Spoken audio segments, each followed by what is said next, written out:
In this lecture, let me show you how to draw a scatter plot using d3.js. Scatter plot is mainly used if you want to visualize two variables information in form of circles. So let's see how to draw a scatter plot using d3.js. So first let me add the script section and let me set width and height variables. So where width equals 600 and height equals 500. Next, let us have some data. So as data, I am going to specify the sales details of ice creams based on temperature. So we will have temperature and sales data to represent. So let me specify where data equals. I'm going to specify them as an array of objects. So let me specify in curly brackets temperature.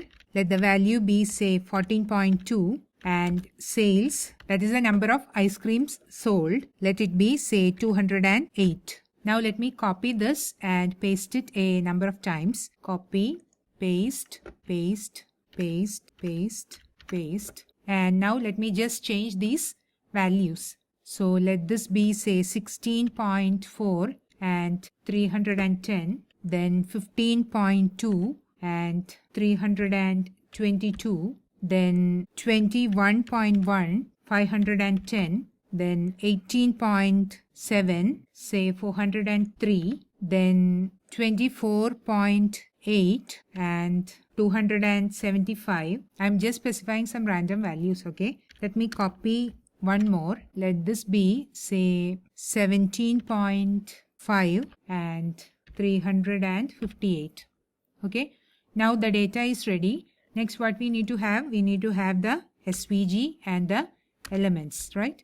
So let me specify where SVG equals d3.select body. Then I'm going to append an SVG here. Append SVG. Then let me set the width and height.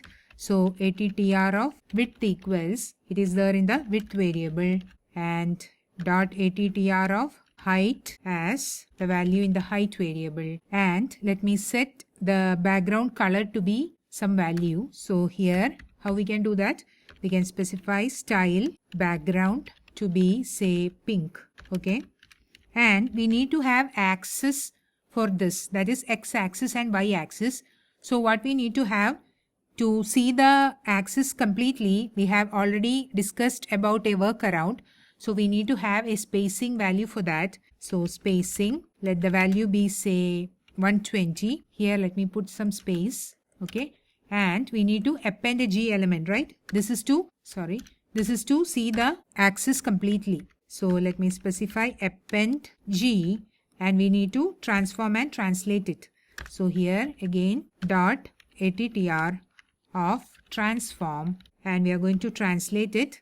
So comma translate. We need to have it within brackets putting comma, but as these values are inside a variable, we cannot directly put it within double quotes. So we need to close this and open this, and in between we need to have width and height as spacing by 2. Hope you remember this workaround.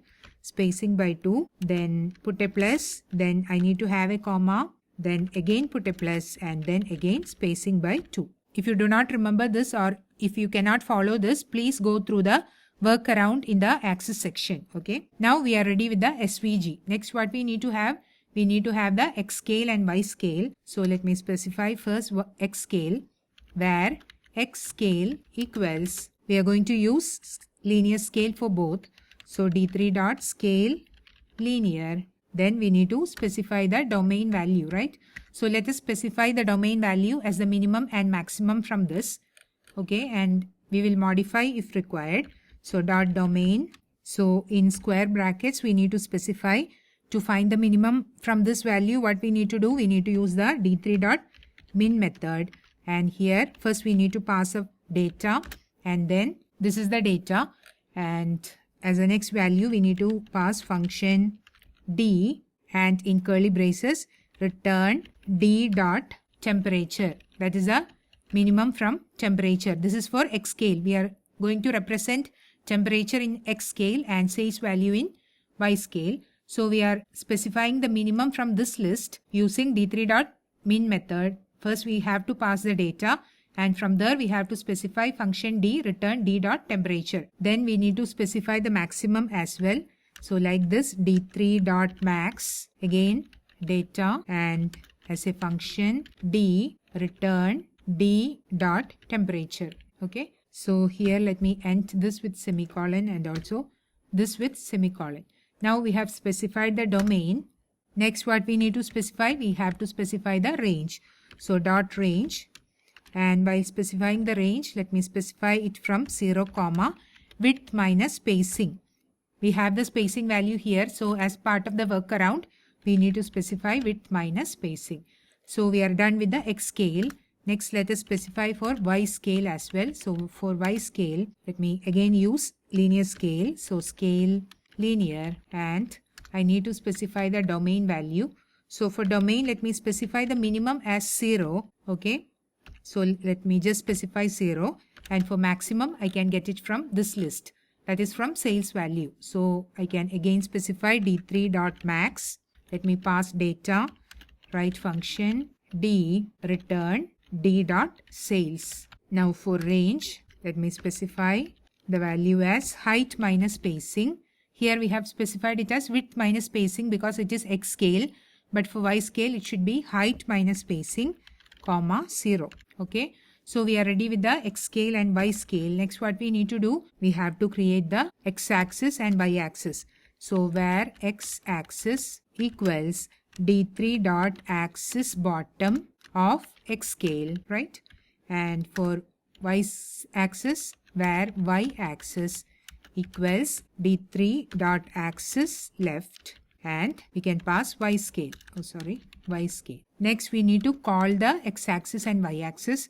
So svg dot append g, okay, dot call x axis. Similarly, svg dot append g dot call y axis. Hope you already remember these steps, what we are doing here. First, we have defined x scale and y scale, then defined x axis and y axis, specifying whether it is axis bottom, axis left, axis right, or axis top. Here we need axis bottom for x scale and axis left for y scale. Then we are calling the x axis and y axis. So as we need to have them within separate g elements, we are appending g elements and then calling x axis and y axis. Then what we need to do, we need to actually draw the dots or the scatter plot. Now before writing the remaining code, let us check the output. Now we are getting, let me save this. So this is the web page, but we are not getting any output. Let me check the developer tools. Okay, there is one error. Uncaught syntax error, missing brackets after line 21. So let me check line 21. So this is line 24, 21. Transform, translate. Okay, I have missed a plus here. To concatenate this value with the brackets, we need to have a plus. I missed that. So now let me save this and check the output. Let me refresh. See? Oh, this x-axis needs to be moved to the bottom. Now we are getting the values, but the x-axis is displayed at the top. So what we need to do, actually here we need to transform and translate it, right? So let me specify dot attr transform. Let me first put it like this. Now transform, and we need to translate it to move it to the bottom. So translate, and in brackets here we need to close this and start this. Start this, and in between we need to have the plus values. Okay.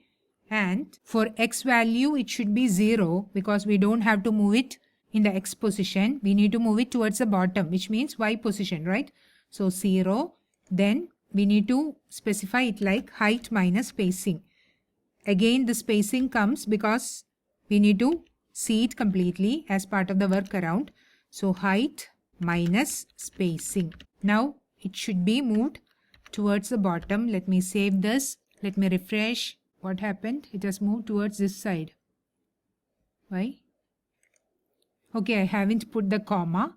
So after 0, we need to have a comma and then the y value, right? Now let me refresh. See, it has moved towards this side. So the 15 is taken as a minimum value and 24 is the maximum value here. Let me check that. There is 14, but that one is here. Actually, this is 14. It is not getting displayed. So what we can do is, for the minimum, we can subtract 1. That is for d3.min here. After this bracket, let me subtract 1. And for maximum, let me subtract 1. Sorry, let me add 1. So that we will be able to see that minimum value. Here, as of now, it is 14 is here. So it is not getting displayed. So for that, I am subtracting 1 from the minimum and adding 1 to the maximum. Now let me save this and refresh. See, we are now seeing 14 and also 25 because the maximum might be 25. Let me check. See, 24.8. So it is also showing 25, right? Next, what we need to do, we need to actually draw the circles as part of the scatter plot. So to do that, here, let me specify where dots equals SVG. Let me append a G element, that is a separate G element for all the dots. So append G. So here let me select all. Let me specify it as dot. Okay. And let me join the data using data method. And then let me specify dots dot enter. Then what we need to append actually, we need to append circle. So for all dots, we need to append circle. And for circles, we need to specify the Cx and Cy values and also the radius, right? So let me specify dot attr of Cx, comma, function d. What should be returned? It should be returned d dot temperature. That is in the Cx value. And here let me put a semicolon. And after this, for Cy, it should be d dot sales. So dot attr Cy and comma function d return d dot sales. Then we need to specify the radius. Okay. Again, I'm forgetting to add the semicolon. And here, let me specify dot attr of r, that is a radius value, to be, say, let me specify 5 for the time being. And also let me set the fill color. So dot style, let me specify fill to be, say, red. Okay. Now let us check the output. Let me save this. Let me refresh. See, we are seeing some dots. Why this dot is being displayed here? It is outside the graph. There is some error in the code because all the values are displayed before 14. Let me check it. It is actually 14.2 and 208, but it is being displayed here. Then this is 16.4. So there is some mistake in the Cx, Cy values, I think. Oh, sorry, I haven't used the values with X scale and Y scale. I have just directly specified d dot temperature and d dot sales. It should be X scale of d dot temperature and Y scale of d dot sales, right? That is why we have used the X scale to correct it or to scale it with respect to the values. So here it should be X scale of d dot temperature and this should be Y scale of d dot sales.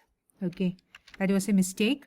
We need to specify it passing to X scale and Y scale. Now let us check. Let me refresh. See, the values are now correctly displayed. Cx is 38 point. So this is the one with 14.2, I think. Let us check the values. For 14.2, it is 208. So it is somewhere between 200 and 250. So it is 14.2 and 208. Next we have 16.4 and 310. So this is 300, 16.4. No, this is 310 and 16.4. This is somewhere between 320, I think. Let us check. See, this is 15.2, 322. That is this value. 15.2 and 322. Then we have 21.1 and 510.